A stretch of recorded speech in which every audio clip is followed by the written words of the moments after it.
कल्पना करें, अगर आप सिर्फ अपने विचारों से अपने कंप्यूटर को नियंत्रित कर सकते, सोचते ही काम हो जाए।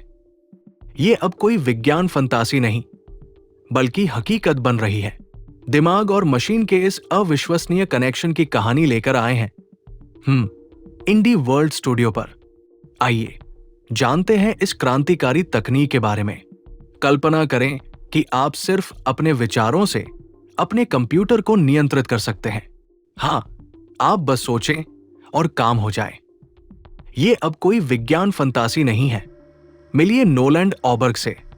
साल 2016 में ऑबर्ग अमेरिका में एक दुर्घटना का शिकार हुए। इस हादसे में उनकी रीढ़ की हड्डी बुरी तरह क्षतिग्रस्त हो गई, जिससे उनके कंधों के नीचे का पूरा शरीर लकवाग्रस्त हो गया। 8 साल बीत गए और फरवरी 2024 में ऑबर्ग अचानक सुर्खियों में आ गए। वजह थी न्यूरालिंक। एलन मस्क की कंपनी न्यूरालिंक ने उनके मस्तिष्क में एक चिप लगाई। ये चिप क्या करती है? ये मस्तिष्क के विचारों को पढ़कर कंप्यूटर को नियंत्रित करने की क्षमता देती है। कैसे काम करती है न्यूरालिंक की चिप?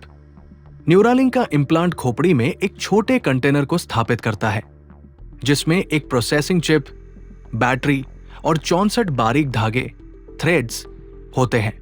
ये धागे सीधे मस्तिष्क के ऊतकों से जुड़कर न्यूरॉन से निकलने वाले संकेतों को पकड़ते हैं।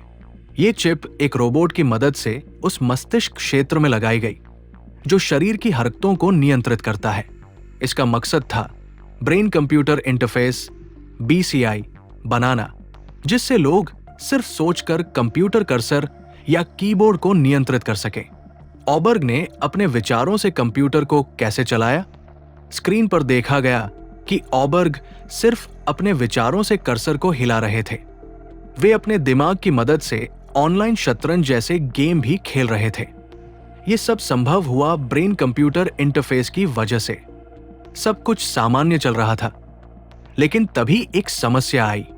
कुछ हफ्तों के बाद न्यूरालिंक वैज्ञानिकों ने पाया कि चिप के कुछ धागे मस्तिष्क के ऊतकों से अलग होने लगे, जिससे डिवाइस की कार्यक्षमता कम हो गई। हालांकि न्यूरालिंक ने दावा किया कि उन्होंने इस समस्या को हल कर लिया है। फिलहाल कंपनी अपने डिवाइस के टेक्स्ट एंट्री और कर्सर कंट्रोल को बेहतर बनाने पर काम कर रही है। न्यूरालिंक क्या है? न्यूरालिंक एक न्यूरोटेक कंपनी है, जिसे एलन मस्क और 7 अन्य विशेषज्ञों ने 2016 में स्थापित किया था। इसका मकसद था एक ऐसा डिवाइस बनाना जो मस्तिष्क में सूक्ष्म धागे डालकर न्यूरॉन्स के संकेतों को पकड़ सके और उन्हें कंप्यूटर से जोड़ सके। लेकिन इंसानी दिमाग बेहद जटिल है। यहां 100 अरब न्यूरॉन्स हैं और हर एक न्यूरॉन हजारों अन्य न्यूरॉन से जुड़ा होता है। न्यूरालिंक ने शुरुआत में 2020 में मानव परीक्षण की योजना बनाई थी, लेकिन इसमें देरी होती रही।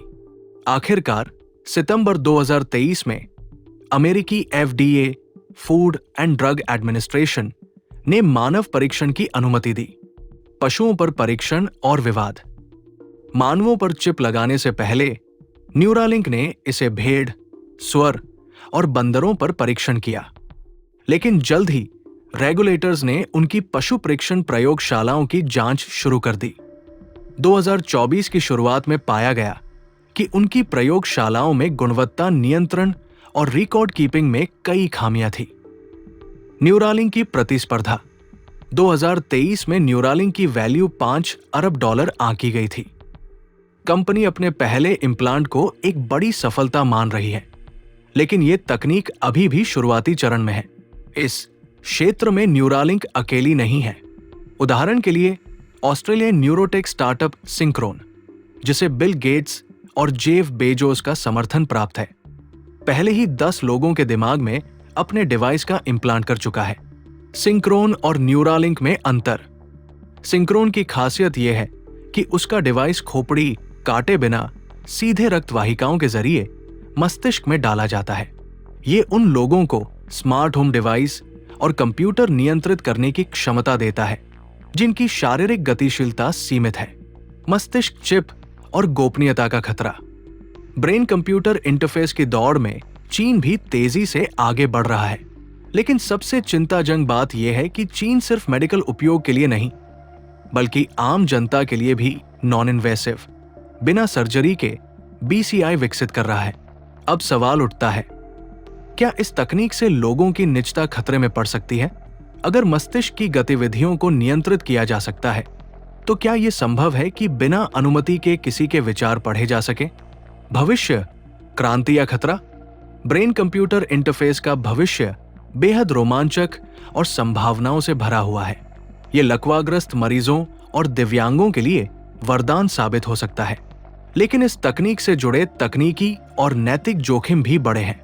आने वाले समय में ये देखना दिलचस्प होगा कि ये तकनीक मानवता के लिए क्रांतिकारी साबित होती है या एक भयानक दुस्वप्न बन जाती है। ब्रेन कंप्यूटर इंटरफेस, भविष्य की उम्मीद या एक नया खतरा? तकनीक तेजी से आगे बढ़ रही है, लेकिन इसके साथ चुनौतियां भी बढ़ रही हैं। क्या हम अपने ही विचारों की गोपनीयता खो देंगे या ये तकनीक नई क्रांति लेकर आएगी? आपकी राय क्या है? हमें कमेंट में जरूर बताइए। ऐसे ही रोचक और भविष्य से जुड़े विषयों के लिए जुड़े रहें इंडी वर्ल्ड स्टूडियो के साथ। मिलते हैं अगले एपिसोड में। तब तक के लिए सुरक्षित रहें, सतर्क